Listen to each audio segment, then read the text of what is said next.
Really? This is how you want to go hiking? Hey, this was all your idea, so let me choose how to do it.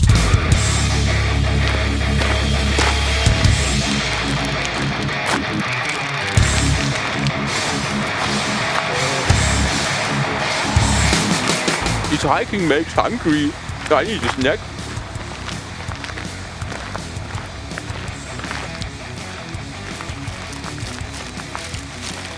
Yummy.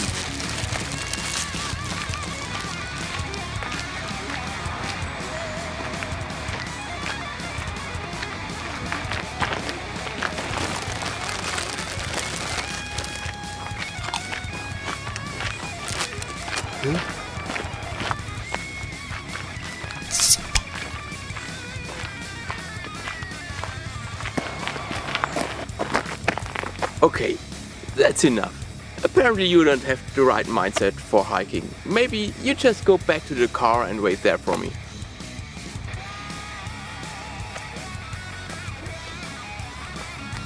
Okay, man.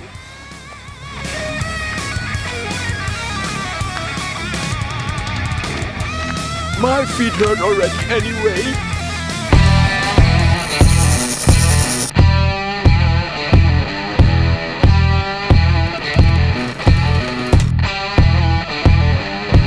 Hi guys, how is it going? When I started with Java back in the 1990s, it was called slow because it was interpreted and because of its very long startup time compared with state-of-the-art binary executables from C++. Meanwhile, Java is compiled and rather quick, but still startup time is a major pain point. As we move from long-running services to short-running serverless functions, this long ignored pain point is burning still on our nails. What is the situation today? What can we already do to improve it? And how does the future look like? First, we need to know how slow is Java today actually. I will demonstrate this just to give you an impression of the order of magnitude. This is far away from being a scientific precision, but it clearly shows you the point. If I do ls -la to list the directory on Linux, this command returns after just 3 milliseconds.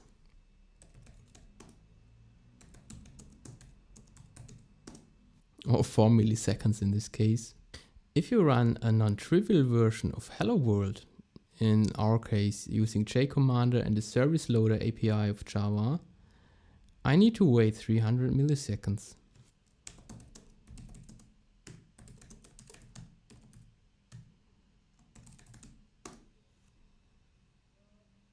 So where do these 300 milliseconds come from?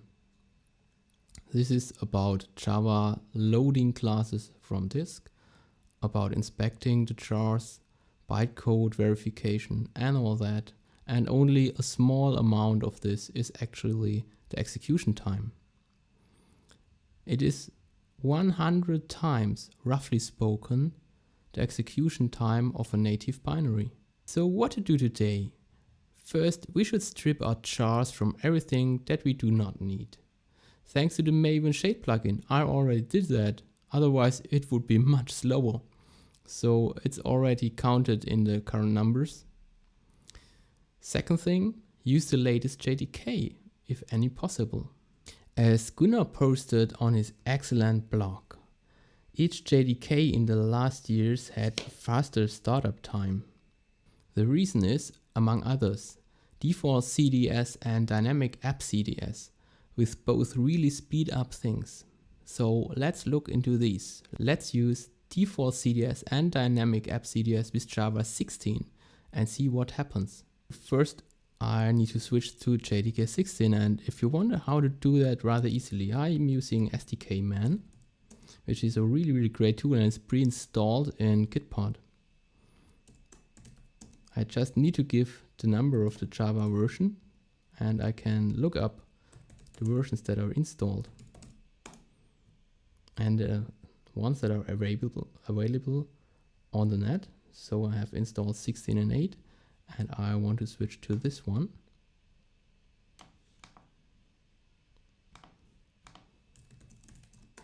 Sorry.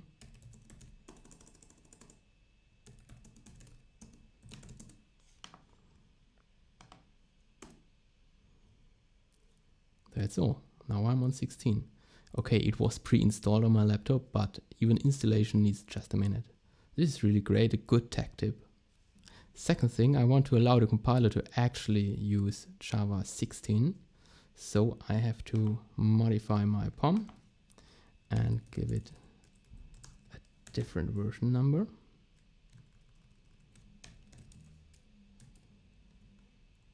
This should do the job.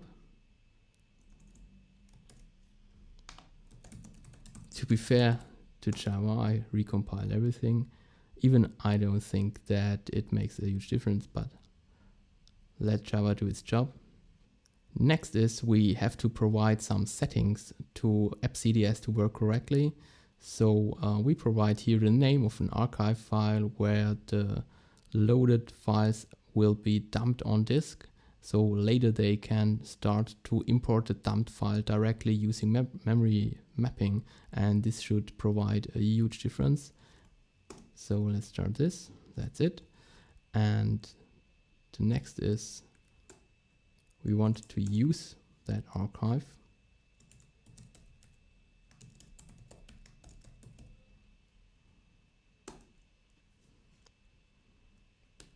And again, just to see that it's stable. Yes, it's stable. And the load time or the complete execution time now is 148 milliseconds. This is, roughly spoken, the half. There's another thing we can do. We can use ahead of time compilation. This is possible using an experimental feature since JDK 13. We first have to compile a jar into a native shared library, and then the shared library will be loaded instead of the jar file, which also should speed up things because we have already natively precompiled code.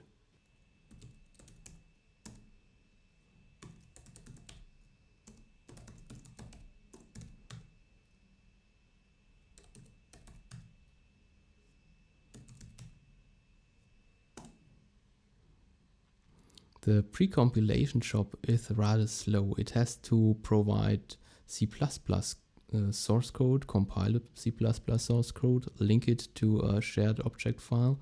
This needs some seconds even for small projects.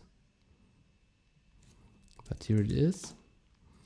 And as you can see, it's a 3 megabyte shared object. This is rather huge.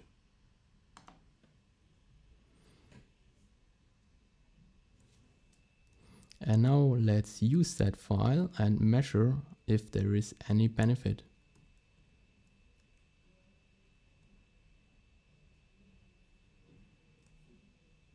We have to provide another option so the DLL will actually get loaded.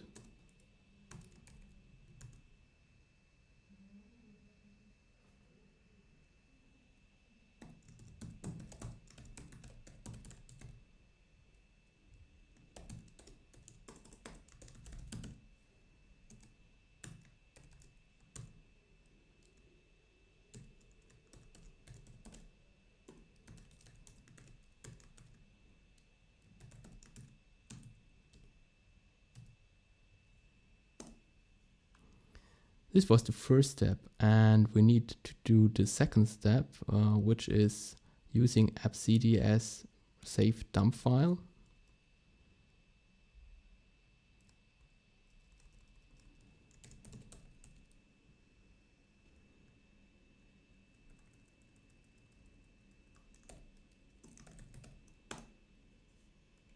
Do it again and again so it's stable, as numbers are stable.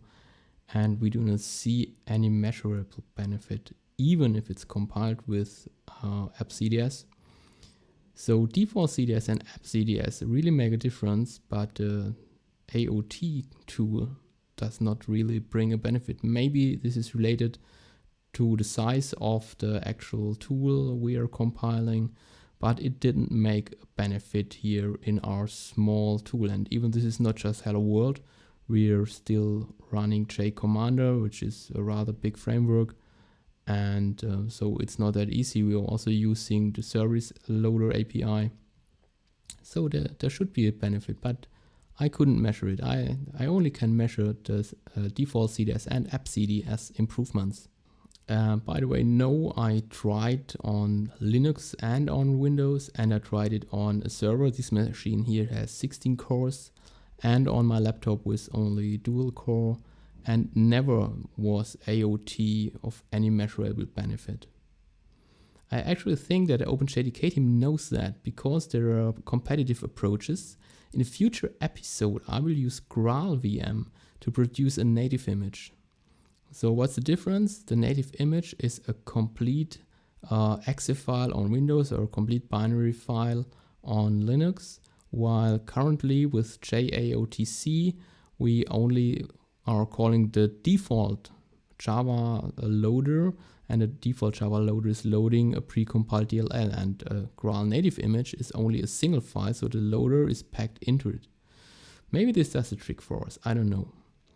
And as soon there is a beta of OpenJDK's project Leiden or Leiden, I don't know how to pronounce it, I will test it, because it seems to go directly into the direction of providing pre-sized image of the JRE. So I will provide another video episode about that tool as soon as it's available. Until then, we just have to live with the reduction from 300 to 150 milliseconds, which is great, but it's not the times that we actually want to get. Hope you enjoyed this video so much that it's worth a thumbs up, and I would also be really glad if you subscribe to my channel. Stay safe, and as always, party on! We're waiting since half an hour until that guy is done with his cutting actions, and he actually did half an hour of nothing. Breakfast break. This is the fun part.